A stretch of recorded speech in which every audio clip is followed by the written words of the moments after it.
أعوذ بالله من الشيطان الرجيم بسم الله الرحمن الرحيم بالبينات والزبر وأنزلنا إليك الذكر لتبين للناس ما نزل إليهم ولعلهم يتفكرون. پہلے جو نماز پڑھتے تھے نبی کریم وہ 10 رکعت تھی. صبح کی 2 رکعت، ظہر کی 2 رکعت، عصر کی 2 رکعت، مغرب کی 2 رکعت، عشاء کی 2 رکعت، اور 7 رکعت کا اضافہ ہوا ہے. روایت اس طرح کہ جب نبی کریم معراج سے واپس تو 10 رکعت نماز پڑھتے تھے، اور امام حسین کی ولادت ہوئی تو پیغمبر گرامی نے شکرانے کے طور پر 7 رکعت ایکسٹرا پڑھنا شروع کر دی.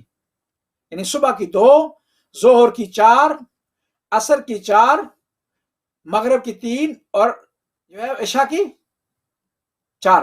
یہ بعد میں پڑھی، پہلے اس طرح پڑھتے. امام حسین کی ولادت کے بعد شکرانے کے طور پر پیغمبر گرامی نے 7 رکعت کا اضافہ کر دیا. یعنی صبح کی 2، ظہر کی 4، عصر کی 4، مغرب کی 3 اور عشاء کی 4. تو خداوند تعالیٰ کو یہ ادا پسند آئی اپنے نبی کی، تو خدا کی طرف سے آرڈر ہوا کہ یہ چیزیں واجب قرار دی جائیں اور اس کے بعد رکعات اس طرح پڑھی جائیں، اور نماز میں اس طرح تبدیلی آئی اور نماز اس طرح مکمل ہوئی.